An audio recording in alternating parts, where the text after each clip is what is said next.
The 90% economy. Life after lockdowns will be hard in ways that are difficult to imagine today.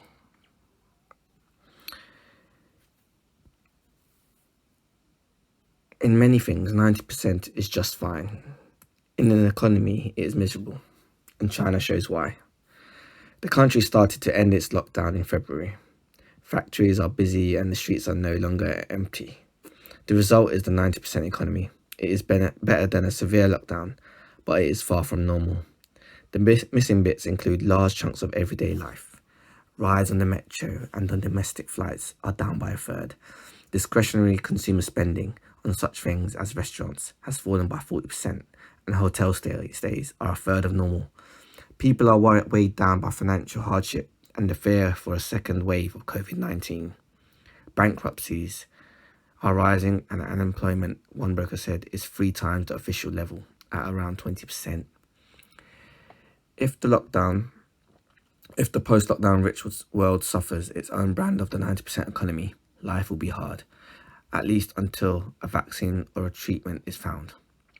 A plunge in GDP in America and anything like 10% would be the largest since the Second World War.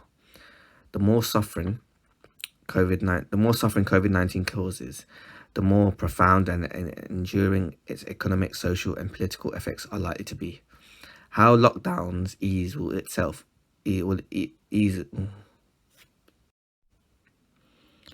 How lockdowns ease will itself How lockdowns ease will itself affect the scale of economic damage. For instance, the cost-benefit calculus points towards opening schools first. But, however sensibly restrictions are eased, powerful forces will hold economies back. For a start, leaving lockdown is a process, not an event.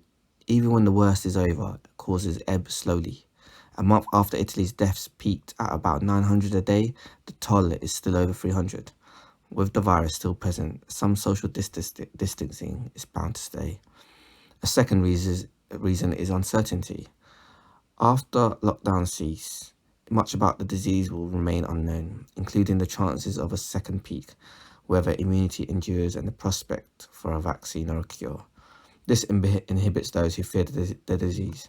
Even as some states ease social distancing, a third of Americans say they would be uncomfortable visiting a mall. When Germany allowed small shops to open last week, customers stayed away. Danes under lockdown cut household spending on services, such as travel and entertainment, by 80%. Danish economists reckon that people in next door Sweden, which didn't lock down, cut spending by about as much. Many businesses will emerge from lockdown in short of money, with strained balance sheets and facing weak demand. In a survey for Goldman Sachs, almost 2/3 of American small business owners said that their cash would run out in under 3 months. In Britain, the share of commercial tenants who have fallen behind on their rent has risen by 30 percentage points. This week, the boss of Boeing warned that air travel would not match the level of 2019 for 2 or 3 years. Investment, which accounts for roughly a quarter of GDP, will fall, not just to conserve cash, but also because risk cannot be priced. One reason to think a recent stock market rally has weak foundations. Struggling firms will deepen people's financial worries. Over a third of respondents in America told Pew Research that if they lost their main source of income, their savings, new borrowings, or the sale of assets would sustain them for no more than 3 months, because the hardest hit industries in the 90% economy employ a lot of low-wage people. Joblessness will be high and casual work hard to come by. Even now, in Europe's 5 largest economies, over 30 million workers, a fifth of the labour force, are in special schemes where the state pays their wages. These can be generous, but nobody knows how long they will last. The economy will also suffer from scarring. Firms that adapt to COVID-19 by cutting costs and finding new ways of working may increase productivity. But if people mix less after lockdowns lift, or if they are idle for months on end, they will become detached from professional networks and may lose skills. America's unemployment could face a lost decade. Government schemes will save businesses in the short term, which is welcome, but those designed to preserve jobs risk eventually creating zombie firms that neither thrive nor go bankrupt, slowing the recycling of labour and capital. The longer the world has to endure a 90% economy, the less likely it is to snap back after the pandemic. After the Spanish flu a century ago and SARS almost 2 decades ago, the overwhelming desire was for life to return to normal, but neither has such a large economic effect as COVID-19, and citizens' expectations of a government were more modest in 1918 than they were today. A deep, long recession will stoke anger because the pandemic has held up an unflattering mirror to rich societies. Ill-run care homes for the elderly, high rates of death among minorities, the extra demands holding back working women, and especially in America, healthcare that is hard to reach for many, will all lead to calls for reform. So might the realization that an unfair burden has fallen on under ordinary people. Americans earning less than $20,000 a year are twice as likely to have lost their job to COVID-19 as someone earning $80,000. Much will depend on how fast they are rehired. The popular demand for change could radicalize politics faster than it did after the financial crisis in 2007 to 2009.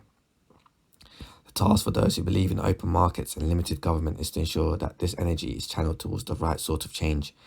If the pandemic lowers the barrier to reform, it will offer a rare chance to recast the social contract to favour those who have been shut out and to peg back those who today enjoy entrenched privileges through the tax system, education and regulation.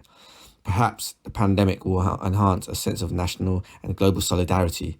Perhaps the success of countries like Germany and Taiwan that have dealt with the disease thanks to strong institutions will contrast with places where populist showmen have spent their time theatrically deriding expertise.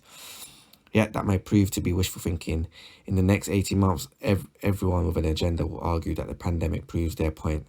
After 2007 to 2009, politicians failed to deal with the grievances of ordinary people, and the demand for change led to a surge in populism. The 90% economy threatens even greater suffering. The anger it creates may end up feeding protectionism, xenophobia, and government interference on a scale not seen in decades. If, like this newspaper, that is an outcome you would reject, it is time to start arguing for something better.